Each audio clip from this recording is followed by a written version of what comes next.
प्राचीन काल में विंध्याचल की हरी भरी पहाड़ियों के बीच बसे छोटे से गांव शांतिपुर में दो युवक रहते थे, वीरेंद्र और संजय। वीरेंद्र शरीर से मजबूत और दिल से सीधा गांव का सबसे अच्छा किसान था। उसकी मेहनत और ईमानदारी की मिसालें हर कोई देता था। वो स्वभाव से सरल और भरोसा करने वाला था। उसके लिए दोस्ती का मतलब जान देना था। वहीं संजय दिखने में शांत और बहुत बुद्धिमान, गांव के सबसे गरीब परिवार से था, लेकिन उसका दिमाग किसी भी समस्या का हल पलक झपकते ही खोज लेता था। लोग उसे चालाक संजय कहते थे, क्योंकि वो अक्सर अपने फायदे के लिए परिस्थितियों और शब्दों को मोड़ देता था। वीरेंद्र और संजय बचपन के दोस्त थे, लेकिन उनके रिश्ते में वीरेंद्र का भोलापन और संजय की महत्वाकांक्षा मिलकर एक नाजुक संतुलन बनाए रखते थे। एक दिन जब वीरेंद्र अपने खेत की जुताई कर रहा था, उसने मिट्टी के नीचे एक पुराना पीतल का संदूक पाया। संदूक जंग लगा हुआ और पुराना था, लेकिन उत्सुकता के आगे वीरेंद्र ने उसे खोल ही दिया। उसके अंदर उसे एक छोटी सी सोने की तराजू मिली। ये तराजू इतनी बारीक थी कि हवा से भी हिल जाती थी। उसके साथ एक प्राचीन हस्तलिपि भी थी। वीरेंद्र तुरंत अपने सबसे प्यारे दोस्त संजय को बुलाने गया। संजय ने तराजू को देखा और उसकी आंखों में एक अजीब चमक आ गई। उसने हस्तलिपि पढ़ी, जो एक पुरानी भाषा में थी, और धीरे से कहा, वीरेंद्र, ये सिर्फ एक तराजू नहीं है, ये धर्म तराजू है। यह सिर्फ किसी चीज का वजन नहीं, बल्कि उसे तौलने वाले की नीयत दिखाती है। अगर नीयत में खोट हो तो तराजू आंसू निकालती है, जो तुरंत सूख जाते हैं। वीरेंद्र उत्साह से बोला, वाह, हम इससे सिर्फ सच्चाई का पता लगाएंगे।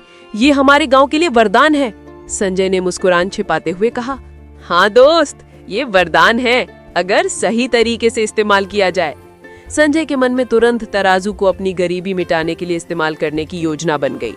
उसने सोचा कि अगर दुनिया इसे केवल सोने के तराजू समझे तो वो इसे भारी कीमत पर बेच सकता है, लेकिन इसके लिए पहले उसे वीरेंद्र का भरोसा चाहिए था।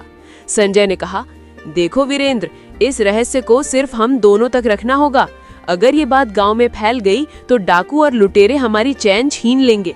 आज रात तुम ये तराजू मेरे घर में छुपा दो। मेरा घर छोटा है, किसी को शक नहीं होगा और मैं इसकी सुरक्षा भी करूंगा। वीरेंद्र अपनी दोस्ती पर अटूट भरोसा रखते हुए तराजू संजय के हाथों में सौंपकर अपने खेत के काम पर लौट गया। उसे नहीं पता था कि वो एक ऐसी आग से खेल रहा था जो उसकी दोस्ती को पूरी तरह जला सकती थी। संजय ने रात भर तराजू को निहारते हुए बिताया। वीरेंद्र की ईमानदारी उसके लिए बस एक रुकावट थी।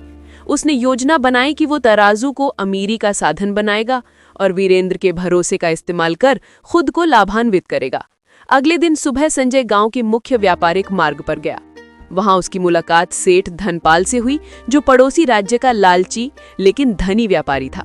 सेठ जी, मेरे पास एक ऐसी चीज है जो आपके खजाने से भी कीमती है।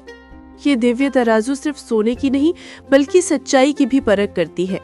सेठ पहले तो विश्वास नहीं कर पाए, लेकिन तराजू की अद्भुत कारीगरी देखकर उनकी आंखें चमक उठी। संजय ने चालाकी से कहा, मैं इसे सिर्फ 50 सोने के सिक्कों में बेच दूंगा। शर्त यह है कि आप इसे अभी इसी वक्त ले जाएं और किसी को इसकी खबर ना हो।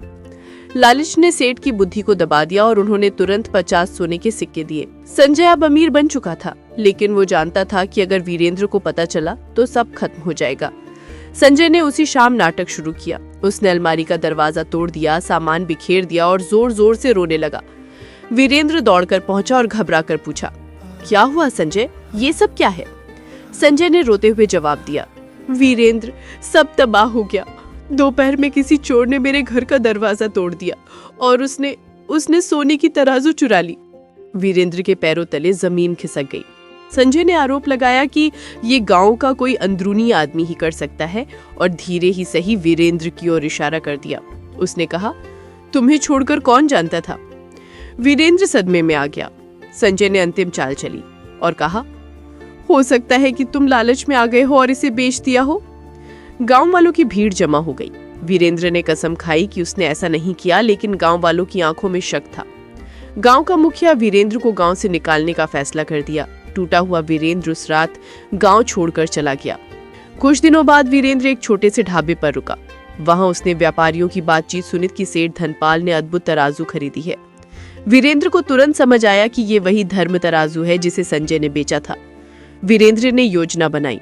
वो सेठ के राज्य की ओर गया और उनके महल के बाहर सुरक्षा का अध्ययन किया। फिर उसने एक विचित्र साधु का रूप धारण किया। शरीर पर राग, लंबी जटाएं और हाथ में डमरू लेकर वो महल पहुंचा। वो बोला, सेठ धनपाल, आकाशवाणी मिली है कि आपकी दिव्य तराजू अपवित्र हो गई है। अगर इसे जल्द शुद्ध नहीं किया गया तो आपकी दौलत खतरे में होगी। डरपोक सेठ ने तुरंत उसे अंदर बुलाया। वीरेंद्र ने तराजू को छुआ और अभिनय करते हुए कहा, इस तराजू में झूठ की दुर्गंध आ रही है। जिसने इसे बेचा है न केवल इसे चुराया है बल्कि इसके मालिक पर झूठा इल्जाम लगाया है। सेठ धनपाल ने तुरंत तराजू को गांव ले जाने का फैसला किया। वीरेंद्र अब सिर्फ संजय का सामना करना चाहता था। गांव में सेठ और वीरेंद्र पहुंचे। मुखिया ने संजय को बुलाया। संजय ने साधु को देखा पर पहचान नहीं पाया। उसने चालाकी दिखाते हुए कहा कि वो निर्दोष है। वीरेंद्र ने तराजू को छुआ। जैसे ही संजय ने झूठ बोला, तराजू के पल्ले हिलने लगे और पानी की बूंदें निकल गईं। सेठ तुरंत समझ गए। वीरेंद्र ने साधु का वेश उतारा। वो खुद था। उसने संजय से पूछा, क्या तुमने अपने लालच के लिए मुझे चोर साबित किया? संजय ने झूठ बोलने की हिम्मत नहीं जुटाई और सच्चे आंसू बहाए। गांव वालों को अब सब स्पष्ट हो गया। सेठ ने तराजू और सोने के सिक्के वापस लिए। संजय को उसकी बेईमानी की सजा मिली और गांव से निकाल दिया गया। वीरेंद्र की बेगुनाही साबित हुई। उसने तराजू को मुखिया को सौंप दिया ताकि इसका उपयोग हमेशा सत्य और न्याय के लिए हो। उसने अपनी टूटी हुई दोस्ती से मिली सीख को अनमोल माना और मेहनत और ईमानदारी की जिंदगी फिर से शुरू की।